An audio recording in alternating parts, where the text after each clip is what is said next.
Assalamualaikum warahmatullahi wabarakatuh. Halo, apa kabar semuanya? Semoga kalian sehat dan baik selalu. Kali ini kita kembali lagi dalam pembelajaran mata pelajaran matematika. Masih pada bab 4 tentang bentuk aljabar untuk tingkat SMP MTSN bersama saya, Tutor Yulianti Atina Handini Eskom. Selamat belajar.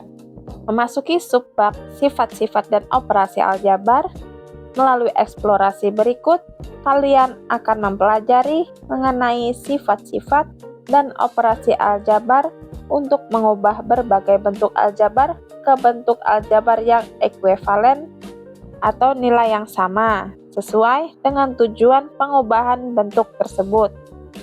Ayo bereksplorasi. Eksplorasi 4.2. Di sini kita akan menganalisa kasus kebutuhan pola ubin kolam renang. Perusahaan konstruksi kolam renang mendapatkan permintaan untuk membuat kolam renang berbentuk persegi dengan berbagai ukuran yang dikelilingi oleh ubin.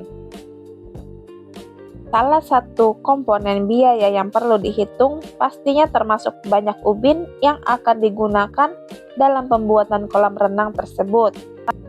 Oleh karena itu, perusahaan ingin mengetahui berapa banyak ubin yang digunakan berdasarkan ukuran sisi dari kolam renang. Diketahui bahwa ubin yang digunakan adalah ubin khusus yang berukuran 1 meter dikali 1 meter. Rani, seorang karyawan di perusahaan tersebut, mencoba untuk menghitung banyak ubin yang akan digunakan. Berikut adalah sketsa yang Rani buat dengan menggunakan variabel S untuk menyatakan ukuran sisi kolam renang.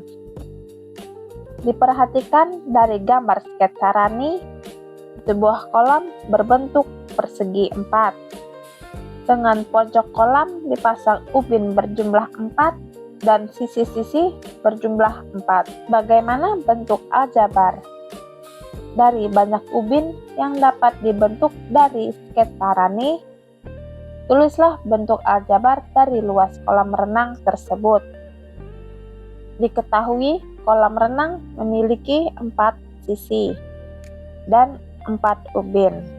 Maka, bentuk aljabar dari banyak ubin yang dapat dibentuk dari ide sketsa Rani adalah 4S ditambah 4, yang mana ukuran variabel S dapat berubah menyesuaikan ukuran kolam. Untuk menentukan bentuk aljabar, kita memiliki petunjuk, yaitu perkalian dua bilangan yang sama. Misalnya 3 dikali 3 dapat dituliskan juga sebagai 3 kuadrat atau 3 pangkat 2. Juga dapat melakukan hal yang sama pada bentuk aljabar untuk perkalian dua variabel yang sama. Masih ingatkah kalian mengenai rumus luas persegi? Rumus luas persegi adalah S dikali S atau sisi dikali sisi. Jadi bentuk aljabar dari luas kolam renang adalah S dikali S sama dengan S kuadrat atau S pangkat 2. 4 rekan kerja Rani yang bekerja dalam satu tim yang sama juga mencoba untuk melakukan perhitungan banyak ubin. Berikut ini adalah bentuk aljabar yang ditemukan oleh masing-masing rekan kerja Rani.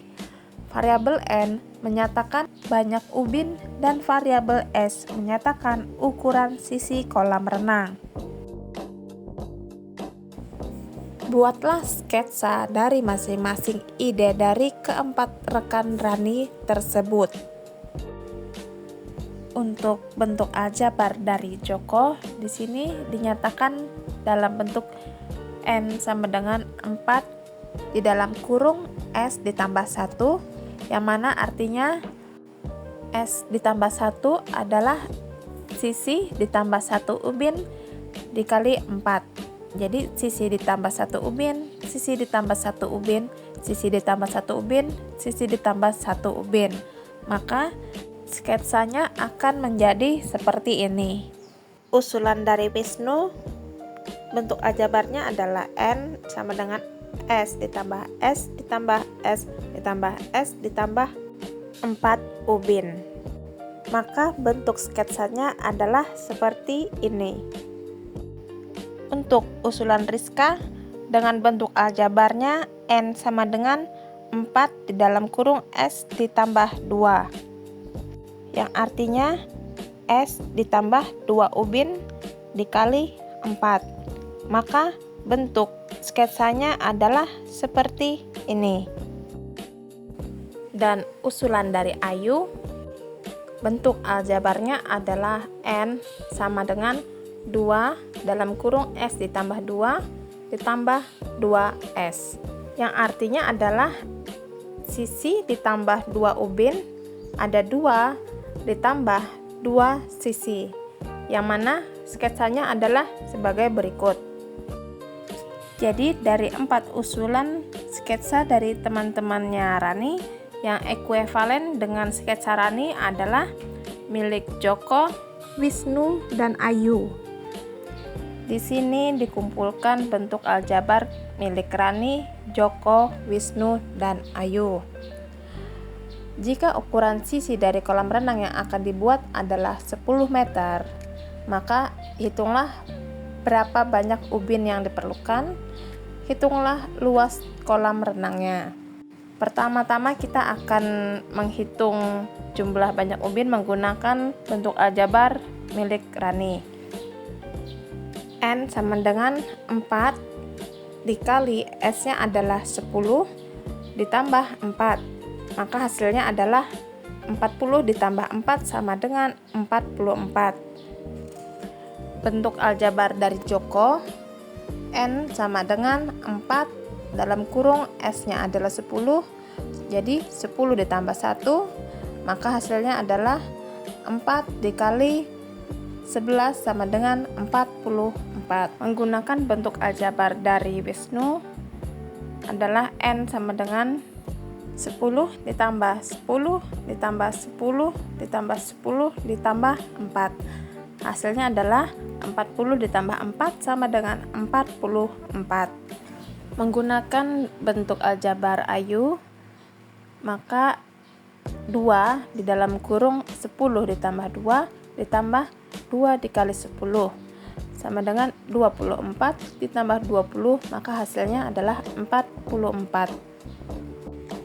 Menggunakan usulan bentuk aljabar dari Rizka, N sama dengan 4 dalam kurung 10 ditambah 2 menjadi 4 dikali 12, maka hasilnya adalah 48. Hitunglah luas kolam renang. Karena kolam renangnya berbentuk persegi, maka untuk menghitung luasnya menggunakan rumus sisi dikali sisi. Maka sisinya adalah 10, jadi 10 dikali 10 sama dengan 100. Bentuk aljabar mana yang paling ekuivalen dengan punya Rani berdasarkan perhitungan pada nomor 4.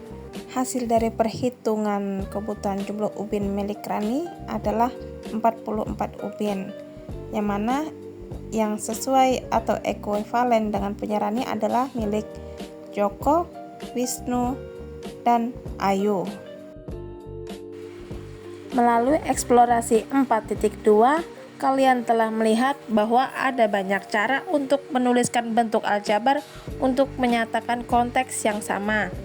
Kalian juga dapat melakukan substitusi nilai ke variabel pada setiap bentuk aljabar dan membandingkan nilai dari bentuk aljabar yang diperoleh. Jika nilainya sama, maka dapat disimpulkan mereka mempunyai bentuk aljabar yang ekuivalen. Metode substitusi adalah metode yang bersifat uji coba untuk mengecek ekuivalensi bentuk aljabar.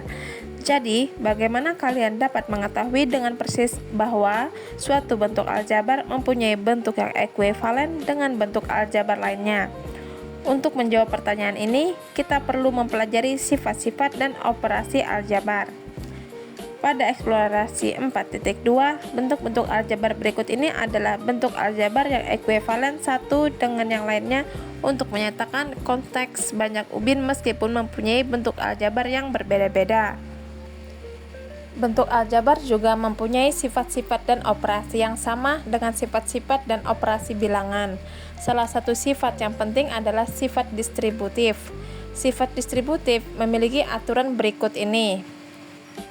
Pada saat melakukan operasi perkalian antara dua variabel yang berbeda, maka tanda perkalian dapat dihilangkan dengan menuliskan kedua variabel berdempetan seperti pada A dikali B yang menjadi AB dan A dikali C yang menjadi AC. Dengan menggunakan sifat distributif, maka 4 di dalam kurung S ditambah 1 sama dengan 4S ditambah 4. Kita menyebut A di dalam kurung B ditambah C, A di dalam kurung B dikurang C, dan 4 di dalam kurung S ditambah 1 sebagai bentuk faktor, dan AB ditambah AC, AB dikurang AC, dan 4S ditambah 4 sebagai bentuk jabaran. Sifat distributif juga dapat digunakan untuk mengubah bentuk jabaran ke bentuk faktor seperti berikut ini. 4S ditambah 4 sama dengan 4 di dalam kurung S ditambah 1. Suku 4S dan 4 memiliki faktor umum 4, sehingga sifat distributif ini dapat digunakan. Sampai di sini dulu materi minggu ini, akan dilanjutkan di materi berikutnya. Saya ucapkan terima kasih. Wassalamualaikum warahmatullahi wabarakatuh.